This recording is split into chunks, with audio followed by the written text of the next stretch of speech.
श्री कृष्ण गोविंद हरे मुरारे, हे नाथ नारायण वासुदेव। मित्रों, मैं कृष्ण कुमार उपाध्याय आप सभी का कुंडली निर्माण के प्रकल्प में हृदय से स्वागत करता हूं। और पूर्व के क्रम में हमने भयात, भवोग, इष्टकाल का उदाहरण से ही समझने का प्रयास किया और ग्रह अस्पष्ट भी समझने का प्रयास किया कि किस तरीके से इसको निकालते हैं, राशि, अंश, कला, विकला। और अब हम राशि, अंश, कला, विकला बिल्कुल स्पष्ट निकाल चुके हैं। और इसको हम जब कुंडली बनाते हैं तो लग्न कुंडली में भरते कैसे हैं, इसी क्रम को समझने का आज प्रयास भी करेंगे।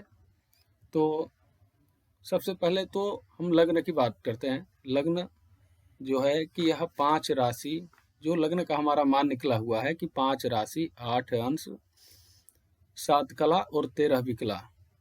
यानी कि इससे स्पष्ट हो रहा है कि लग्न जो है हमारा 5वीं राशि पार करके 6वीं राशि में प्रवेश कर गया है। तो हम यहाँ पर जो हमारा प्रथम भाव होता है, तो प्रथम भाव में यानी कि 6वीं राशि कौन सी है? कन्या। कन्या राशि कहाँ जाएगी? प्रथम भाव में। उसके बाद अब यहाँ पर हम 6 लिखे, यानी कि 6वीं राशि हमारी कन्या राशि है। अब इसी क्रम को हम इस तरीके से लेके चलेंगे। तो यह 6, उसके बाद 7, 8, 9, 10, 11, 12, 1, 2, 3, 4, 5। ये हमारे हर भाव में अपना इस चीज को हम राशि को स्थापित करेंगे।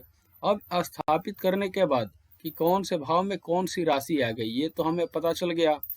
अब इसी चार्ट के माध्यम से जो हम बिल्कुल राशि, अंश, कला, विकला मान निकाल लिए थे, इसमें अब जो है कि हम ग्रह को स्थापित करेंगे। यानी कि सूर्य कहाँ पर है? यानी कि 3 राशि चल करके 5 अंश, 40 कला और 56 विकला इनका मान निकला है। यानी कि 3 राशि पार करने के बाद 3 राशि कौन सी? तो मेघ पहला हो गया, दूसरा वृक हुआ, तीसरा मिथुन। यानी कि 3 राशि मिथुन पार करने के बाद 4थी राशि में सूर्य जो है कहाँ है? प्रवेश है। तो यहाँ पर हम जैसे 4 है, 4 के सूर्य लिख दिए। अब चंद्रमा कहाँ रहेंगे? चंद्रमा पहली राशि पार कर लिए हैं, दूसरी राशि में है, तो दूसरी राशि में चंद्रदेव आ गए। जैसे यहाँ पर अब चंद्रदेव आ गए। अब मंगल यानी कि 0 यानी कि 12 राशि पार करने के बाद फिर कहाँ जाते हैं? पुनः 12 के बाद पुनः क्रम चलता है फिर 1, 2, 3, 4 से। तो मंगल जो है कि प्रथम राशि में प्रवेश कर गए। बुध जो है कि 3 राशि पार करने के बाद 4थी राशि में प्रवेश कर गए। तो अब यहाँ पर सूर्य और बुध दोनों 4थी राशि में बैठे हुए हैं। उसके बाद बृहस्पति जो है 11 राशि पार करने के बाद 12वीं राशि में प्रवेश कर गए। शुक्र का मान है कि 2 राशि, 13 अंश, 10 कला, 23 विकला। यानी कि 2 राशि पार करने के बाद तीसरी राशि में शुक्र प्रवेश कर गए। शनि है 9 राशि पार करने के बाद 10वीं राशि में प्रवेश कर गए। राहु वैसे ही 12वीं राशि पार करने के बाद पहली राशि में प्रवेश कर गए। और राहु से स्थान जो है केतु का होता है 7वां। जहां पर राहु रहेंगे वहां से 7वीं राशि में केतु रहते हैं। तो इस प्रकार से यह जो हम कुंडली निर्माण करते हैं, कुंडली जो बनती है, इसमें 12 भाव होते हैं। 12 भाव में कहाँ पे कौन से ग्रह बैठते हैं, इससे यह स्पष्ट हो जाता है। और इसी तरीके से इनको हम भरते हैं। पुनः देखते हैं कि अब तो हम लग्न कुंडली बना लिए। लग्न कुंडली बनाने के बाद चंद्र कुंडली, तो चंद्र कुंडली का भी निर्माण बिल्कुल वैसे ही होता है जैसे हम लग्न कुंडली का किए। अब इसमें वर्ष ये होता है कि लग्न कुंडली में हम लग्न को मेन में रखते हैं। अब चंद्र कुंडली में अब चंद्र को ही हम प्रथम भाव रखेंगे। तो चंद्रमा का क्यों कौन सी राशि है? एक राशि पहली राशि पार करके दूसरी राशि में प्रवेश कर गए हैं। यानी मेष राशि पार करके वृक्ष राशि में प्रवेश किए हैं। तो वृक्ष राशि कहाँ रहेंगे? अब हमारे लग्न भाव में रहेंगे, 2 नंबर। अब यहाँ पर जो ये राशि है, ये इस राशि से आगे बढ़ चुके हैं, यानी कि पहली राशि से आगे बढ़े हैं। कितना? 5 अंश, 29 कला, 18 विकला। यानी कि पहली राशि पार कर दिए हैं, दूसरी राशि में प्रवेश है। तो दूसरी राशि हमारा ये प्रथम भाव में होगा। उसी क्रम में आगे चलेंगे 3, 4, 5, 6, 7, 8, 9, 10, 11, 12 और 1। ये तो हम अपना फिर भर दिए वैसे ही। अब ठीक इसी क्रम को जैसे अभी हम अपने लग्न कुंडली में भरे थे, उसी प्रकार से अब इस चंद्र कुंडली में भी हम ग्रहों को स्थापित करेंगे। अब लग्न सूर्य किस में है? सूर्य 3 राशि पार करने के बाद चौथी राशि में प्रवेश कर गए हैं, यानी कि पहले तो चंद्र का फर्ज, यानी कि चौथी राशि में सूर्य है, कर्क राशि में सूर्य है, तो सूर्य को कर्क राशि में स्थापित करेंगे।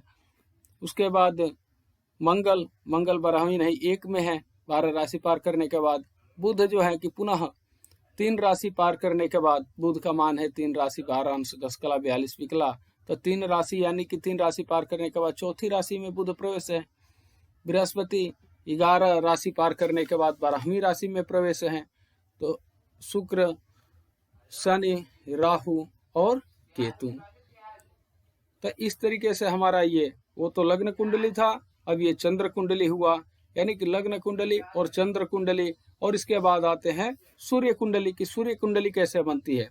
तो सूर्य कुंडली में भी सेम यही विधि होती है सारी।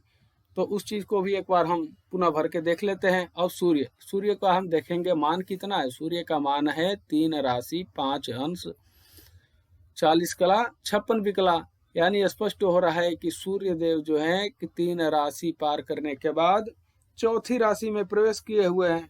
चौथी राशि यानी कि कर्क राशि। तो जो हमारा भाव रहेगा वो प्रथम भाव में सूर्य को बैठाएंगे, स्थापित करेंगे। सूर्य की राशि जिस राशि में है उस चीज को रखेंगे, उसके बाद पुनः वही क्रम अपना चलेगा। और ये होने के बाद फिर अब हम सूर्य का मान, तो वहां पर सूर्य तो यहाँ पर पहले से ही स्थापित हो गए, क्योंकि हम सूर्य कुंडली बना रहे हैं। और सूर्य के बाद अब हम देखते हैं दूसरा ग्रह जो चंद्र किस में है? 1 राशि पार करने के बाद दूसरी राशि में है। फिर चंद्र के बाद है मंगल 12वीं राशि पार करने के बाद पहली राशि में फिर पुनः प्रवेश है। उसी प्रकार से बुध है, बृहस्पति, शुक्र, शनि, राहु और राहु से 7वें स्थान पर केतु। तो इस तरीके से हमारा ये लग्न कुंडली, चंद्र कुंडली और सूर्य कुंडली आपका बिल्कुल यहीं से स्पष्ट हो जाता है। और अब हम पंचांग में भी देखेंगे कि जो जिस समय को हम लेकर के ये गणना कर रहे हैं और ये कुंडली बना रहे हैं, ये जन्म समय सुबह 10 बजे का है और तारीख 23/7/2022 का है। तो 23 तारीख को आप देखेंगे कि 10वीं तिथि थी, दिन 23 तारीख यहाँ पर आपको दिख जाएगा। 23 तारीख को 10वीं तिथि, दिन शनिवार। अब शनिवार को कृतिका नक्षत्र था। कृतिका नक्षत्र, आप देखिए कृतिका नक्षत्र है और चंद्रमा जो है कि वृक्ष राशि में प्रवेश है।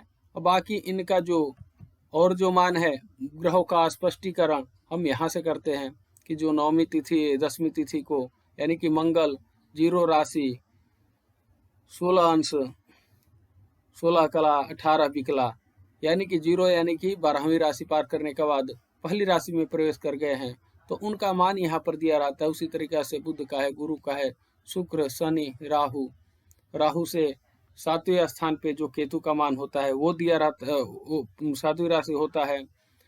तो हम चीज यहाँ से भी देख सकते हैं, लेकिन वो जो हम निकाले हैं बिल्कुल राशि, अंश, कला, विकला, एक दिन का कि एक दिन में सूर्य कितना है, उनकी गति क्या है, चंद्रमा की गति क्या है, मंगल की गति क्या है, तो वो कैसे निकला हुआ है, उस चीज को देखने समझने के लिए डिस्क्रिप्शन में लिंक पड़ा हुआ है। आप पुनः जा करके वहां से उस लिंक के सहारे आप देख सकते हैं और समझ सकते हैं। पुनः एक बार देख लेते हैं। ये लग्न कुंडली तैयार हुई है और यह चंद्र कुंडली तैयार हुई है।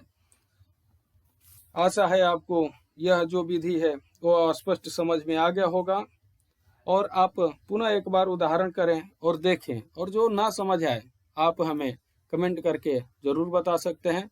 तब तक अग्रिम वीडियो के लिए आप सभी का बहुत बहुत धन्यवाद।